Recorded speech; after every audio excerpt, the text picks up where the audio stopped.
Hi there, welcome to Her Kind of Healthy, a podcast series brought to you by Sanford Women's.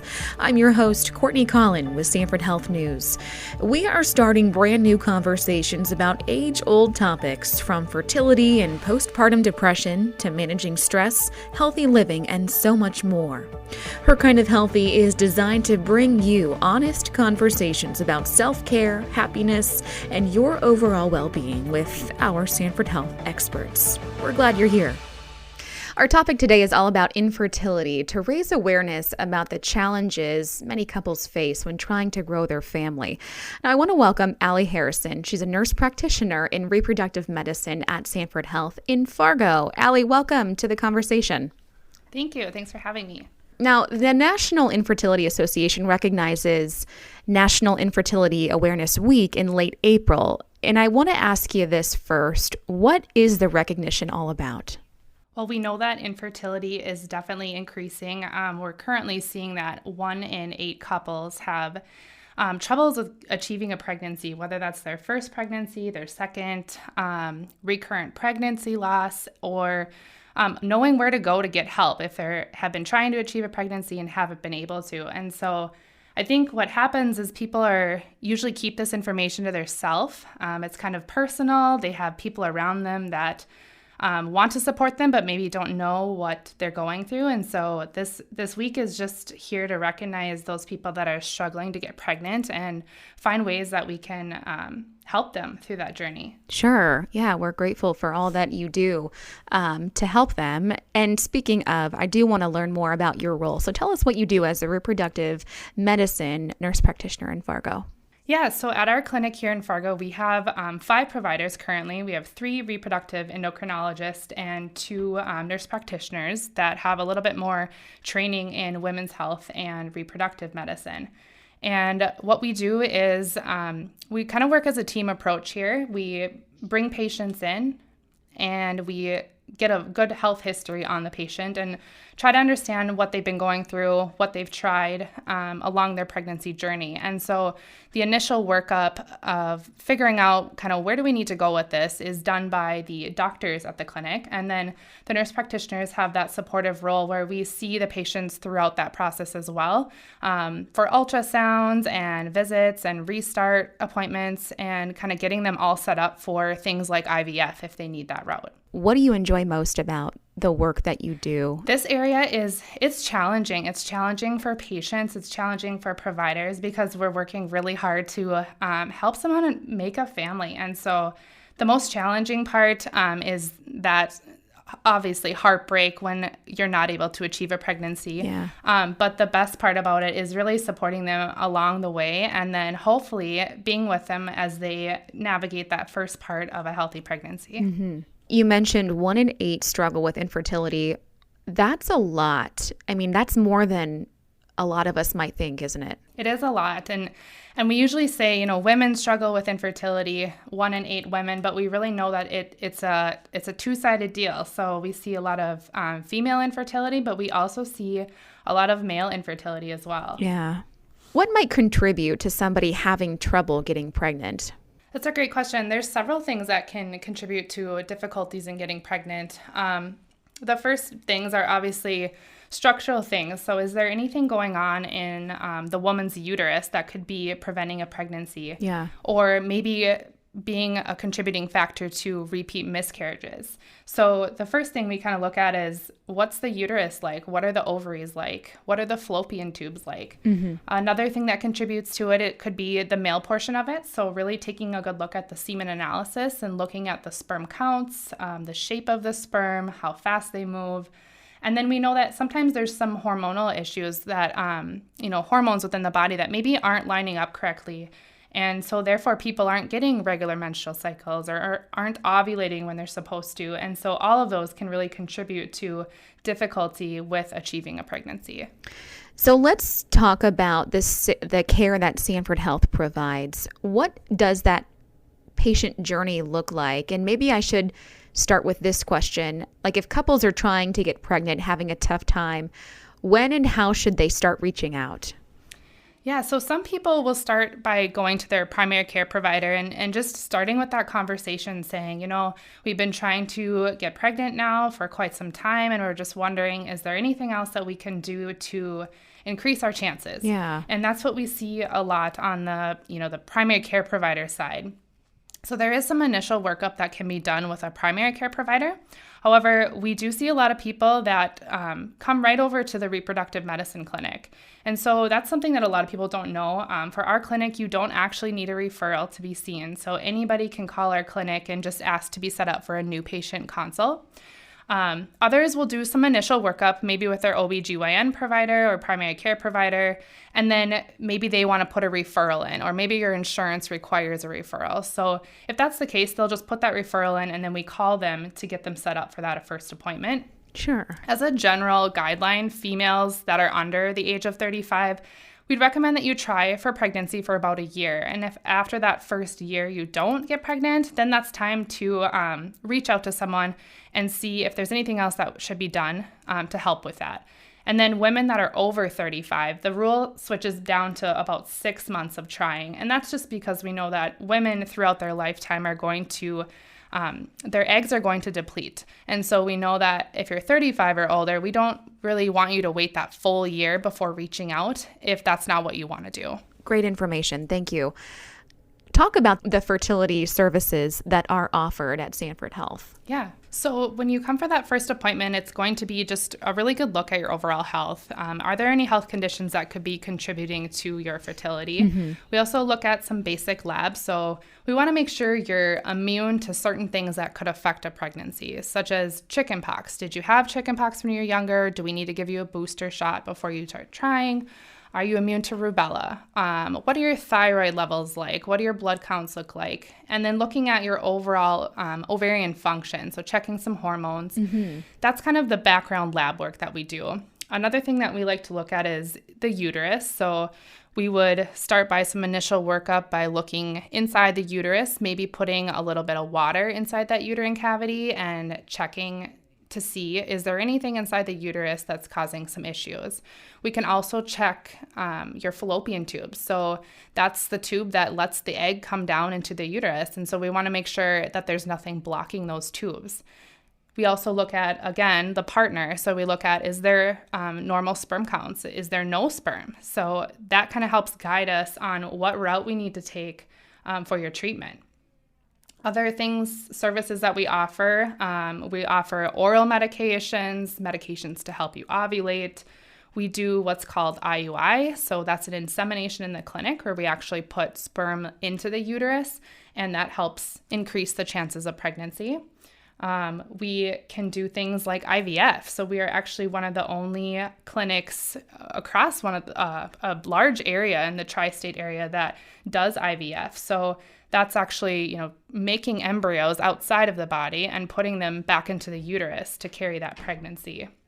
Some other services that people maybe don't know that we do is third-party reproduction. So that would be using things like donor sperm, donor eggs. Oh, sure. Or maybe using a gestational carrier. So utilizing someone else's body, so someone else's uterus, to actually carry the pregnancy for an intended parent.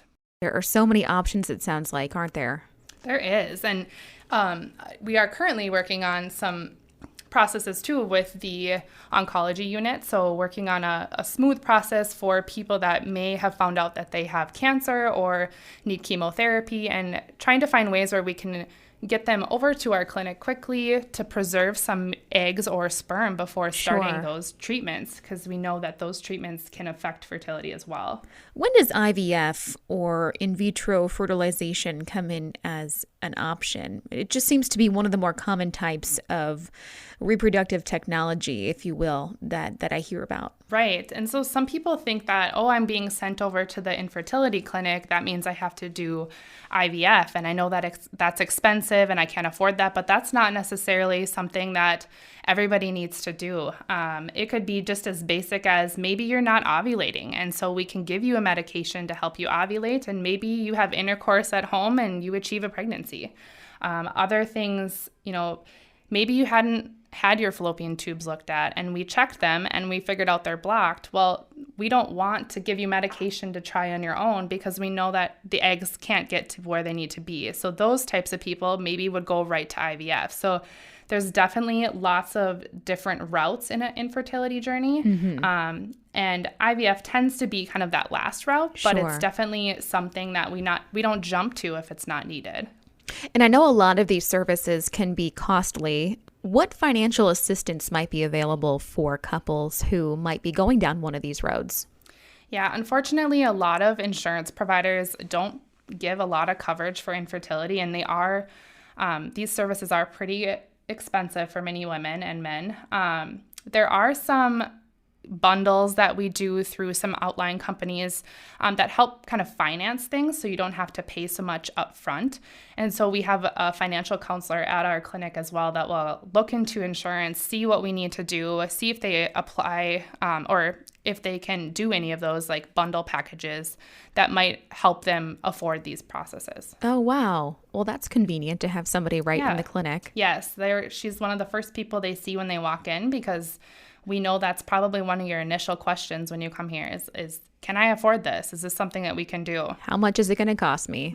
And I know that this could be a stressful process for a lot of couples. Are there other services that provide support along this journey, whatever the couple may choose to do? Yeah, we definitely recognize that any kind of infertility that patients have can be mentally taxing for people.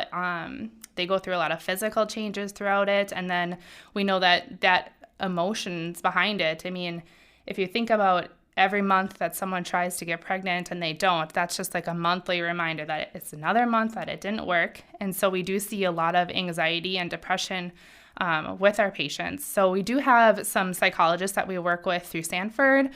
We also have some psychologists outside of Sanford that have worked with patients going through infertility. So we really encourage people to consider some counseling. We also have medications that have some pretty good research behind them that state that you can use them when you're trying to conceive and you can use them throughout pregnancy as well. So those are counseling and medication is available for patients if they need it. Yeah, great. When visiting a primary care provider or a specialist, should the patient go alone? Should they bring their partner?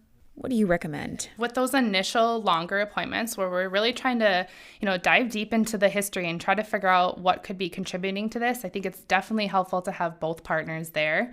Like I said, it takes two to make a baby. And so if they can be there and answer some questions about their health history, especially when you come to our clinic, a lot of our patients will meet with a genetic counselor and look into, the genetics of each side and try to figure out if there's anything that could be a contributing factor. So not only for getting the medical information that we need, but also for just supporting each other throughout this journey. We know that it's difficult, and sometimes sitting in that exam room alone it's uncomfortable. And so it's nice if you have someone there for support, whether that's your partner or a friend or a family member that can be there with you. Yeah, great. 1 in 8 struggling with fertility means there are a lot of people out there going through this. Do support groups exist? How would somebody find resources or community for support? Yeah, we definitely have some support groups within our region. Most people will just, go to Google and Google support groups within North Dakota for infertility. And there's definitely some good groups out there. I think too, even though it's difficult, the more people that are honest about what they're going through, they will start to see that friends kind of mention, yeah, I actually went through that, or I've had a miscarriage too, or we really struggled to get pregnant as well. And so sometimes the first step is just kind of acknowledging it and opening up to some people. And it's hard because people don't always know how to support you in the best way. And so you will see that people maybe make comments that didn't help or made you feel worse. But for many people, I think they can connect with some friends and family that probably have gone through a similar situation. And for them to be able to reach out to them is super helpful. We have a lot of patients even that, they see each other all the time in the lobby and they start to talk and end up being friends because they went through this journey together. Oh, that's wonderful to hear. Yeah. obviously it would be hard for someone to relate if they have not gone through infertility or might be struggling with getting pregnant. But they're our friend or our loved one, part of our family. If we want to be there for them, how would you recommend ways that we can still show our support? That's a question we get a lot from family members trying to support like their loved ones that are going through this. And I think the biggest thing is just to be there and listen. They probably don't need you to give them advice on what to do, or probably don't need to say, oh, you should try this because this worked for us. It's more so just saying, I'm here for you. I can't imagine what you're going through right now. I'm sure you're so frustrated. And then just letting them open up to you. And it's hard for women to tell people what they need. But if you're there to listen and you're checking in on them, once a month, hey, thinking of you, anything I can do for you, or is there anything I can help you with? That is super helpful for patients. There's also those difficult situations that if you know someone going through infertility, and say you're at a baby shower for someone and you see them there, just kind of checking in with them before, saying, I'm sure this isn't the easiest, but if you need me for anything, let me know. Because those are those scenarios we don't really think about, getting together with friends and maybe everybody else has kids but you, or going to a baby shower to celebrate someone and they want to be there. Right. And they maybe did show up and they're there, but it's probably pretty painful for them. So I think just really being that open ear and just saying, I'm here if you need me and what can I do for you is probably the most beneficial. Right. Acknowledging that it's not always going to be easy for everybody to do those things that you think would be easy, like going to a baby shower. And But if somebody is listening that is struggling on their journey to become pregnant, what would you want them to know about the care that you provide at Sanford and really the whole team of fertility and reproductive medicine at Sanford? Yeah, I think the first thing would be is if you're concerned about getting pregnant, you have questions about getting pregnant, is just reaching out. So instead of sitting there and just saying, oh, should I do this? Should I not? Like, just come see us. We'd love to do an initial evaluation and just try to get some more information on how we can help you. It's a difficult thing to go through, but we clearly work here because we want you to be successful and we want you to have that healthy family. And many of us, have our own kids. And so we try to put ourselves in their shoes and just say, gosh, like, I can't imagine if this is what I wanted and I wasn't able to achieve it, like they must be really, really hurting. And so it's hard because it doesn't always work the first month, or it doesn't always work the way we want it to be, but we really are on their side and working to do whatever we can to help them achieve that family. Wonderful. Well, we are so grateful for the work that you do and all that your team does to care for men and women who are along this journey. Is there anything else that you wanted to add, Allie, on this topic?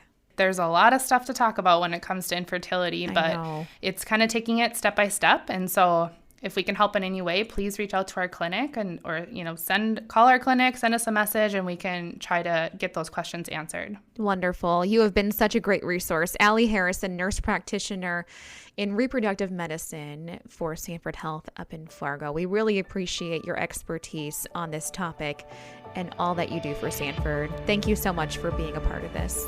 Thanks so much. I'm Courtney Collin with Sanford Health News. Be on the lookout for our next episode of Her Kind of Healthy, coming soon.